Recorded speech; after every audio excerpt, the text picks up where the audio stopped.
কারণ উনি তো পশু পাখির ভাষা বুঝে। উনি বললেন, কি করছিস?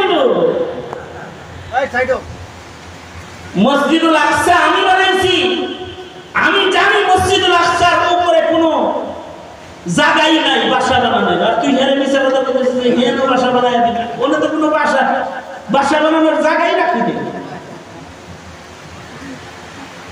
তো উনি পশু পাখির ভাষাও বুঝতেন, পিঁপড়ার ভাষাও বুঝতেন।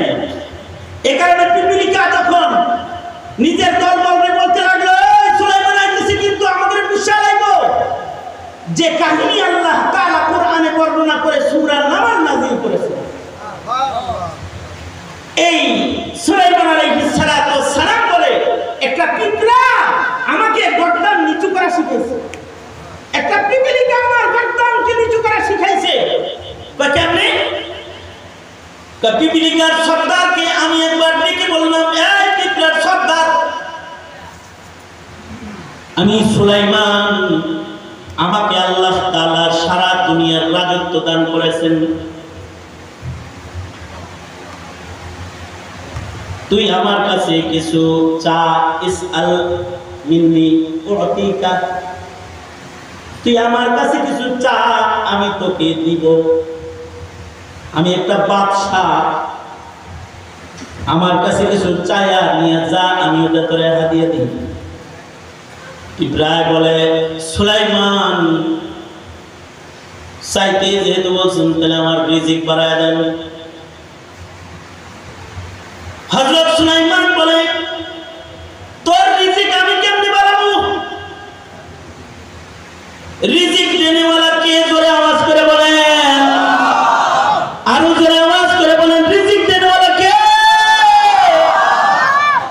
অনেকে রিজিকের সন্ধানে বিদেশ চলে যায়, কিন্তু ফকিরের দেশে চলে আসে। রিজিকের সন্ধানে দেশান্তর হয়ে যায়, লুলা হয়ে ঘরে চলে আসে। কারণ রিজিক চাইলেই পাওয়া যায় না। রাজ্জাক কে? জোরে আওয়াজ করে বলেন, রিজিক দাতা কে? হযরত সুলাইমান বললেন, এইটা ছাড়া অন্য আর কিছু চাও?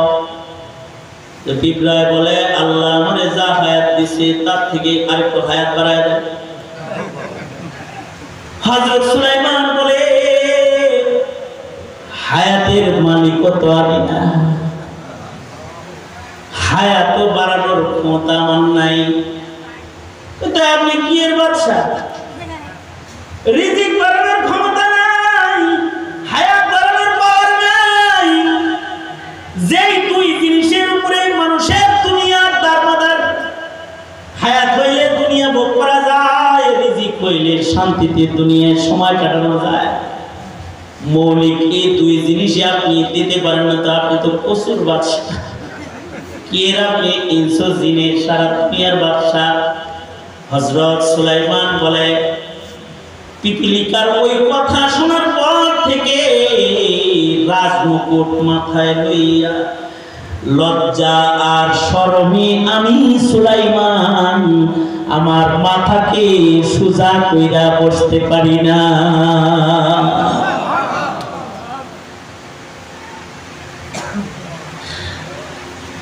সুতরাং তোমার এই ধন দৌলত, বাড়ি গাড়ি, এগুলো তো আসল না। সুলাইমান এগুলো অহংকার করে নাই। তোমার আমার মূল অর্জন হলো তোমার আমার ইবাদত আর বন্দেগী। ইবাদত বন্দেগীর পাওয়ার হলো মানুষের আসল পাওয়ার। ক্ষমতা তো সুলাইমানকে আল্লাহ দিয়েছিলেন, ক্ষমতা দিয়ে সুলাইমান থাকতে পারে নাই। অথবা নমরুদ, ফেরাউন, সাদ্দাতকে ক্ষমতা দিয়েছিলেন, ক্ষমতা স্থায়ী হয় নাই। তোমরা যারা ক্ষমতা দখলের রাজনীতি করো, তারা এটা মনে রাখবে, দুনিয়ার এই তামাশা স্থায়ী তামাশা না। এ খেলা যে কোনো সময় যে কোনো অবস্থায় হঠাৎ করে নিভে যায়, ঠিক কিনা বলে? সুতরাং ভালো হয়ে যাও না, ভালো হইতে পয়সা লাগে না।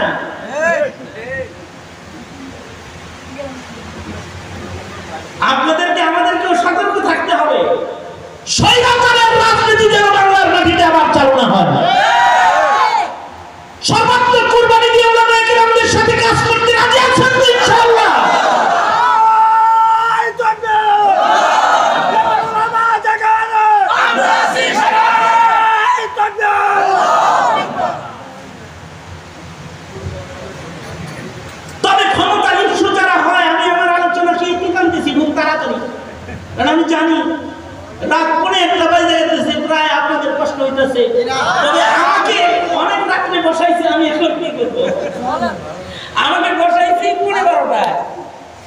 পৌনে 12টায় যেহেতু বসাইছে, পৌনে 1টা তো আসতেই পারে, কি ঠিক না?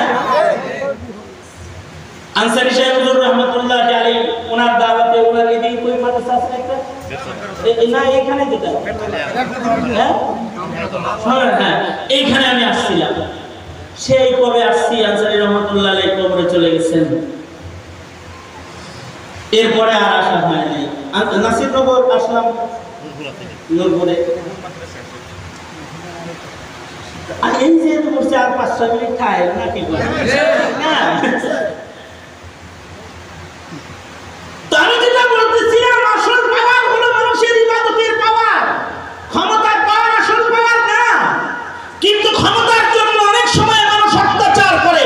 আর ইবাদতের পাওয়ার যাদের হয়, তারা দুনিয়া আখিরাতের রাজত্ব দখল করে। যেমন সাঈদ ইবনে মুসাইয়্যিব, ইবাদতের কারণে ওনার চোখ কানও অনেক পাওয়ারফুল হয়ে গেছিল।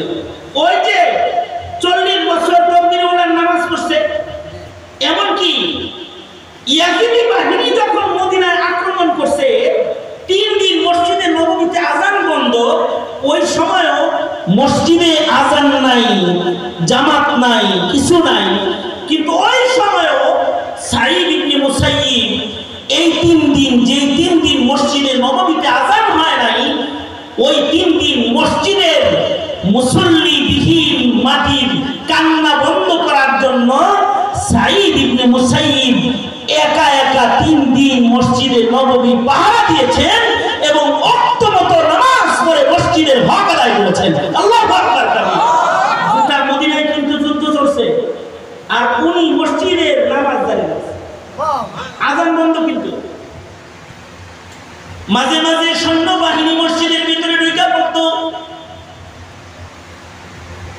আর হাদিসের কিতাবে আছে উনি অসুস্থতা পাগলের অভিনয় করতেন।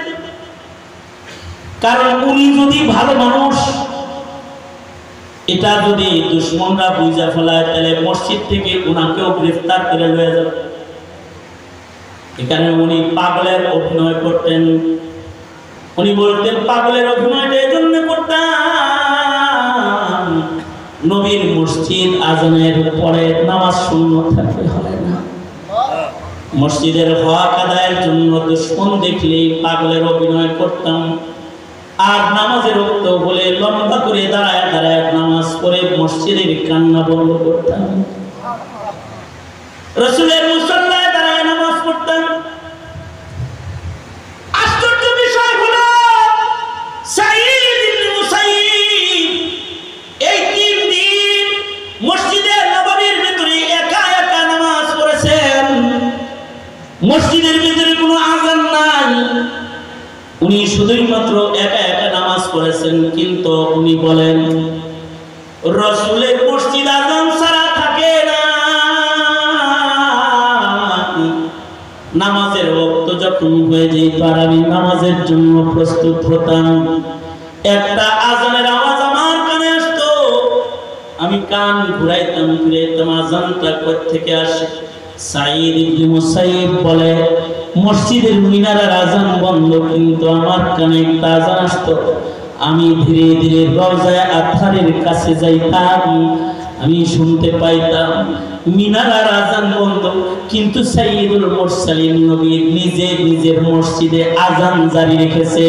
রওজায়ে আতহার থেকে নামাজের সময় রাসূল নিজে মুয়াজ্জিন হয়ে আযান দিতেছে, আর নবীজির আযানের আওয়াজ আমি সাঈদের কান স্পর্শ করতেছি।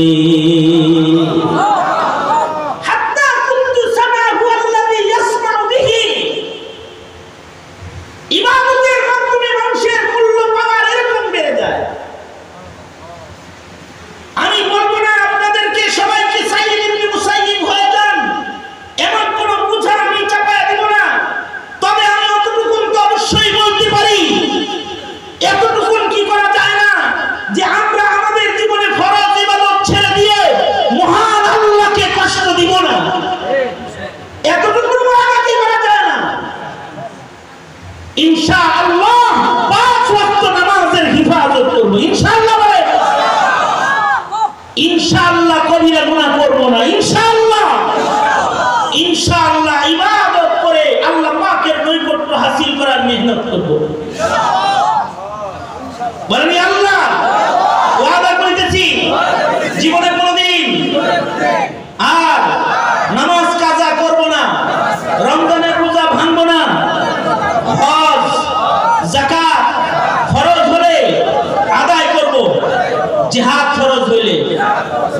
করব। ইয়া আল্লাহ ওয়াদা করে দিয়েছি উলামায়ে কেরাম যেখানে আমরা আছি সেখানে, আলেম ওলামা নাই যেখানে, জোরে আওয়াজ করে বলেন আলেম ওলামা নাই যেখানে, আলেম ওলামা আছে যেখানে। ইয়া আল্লাহ হারাম খাইব না, মিথ্যা বলবো না, চগলখড়ি করব না, বদনজরি করব না। ইয়া আল্লাহ তৌফিক দান করেন। চিল্লায়ে জোরে বলেন আমিন।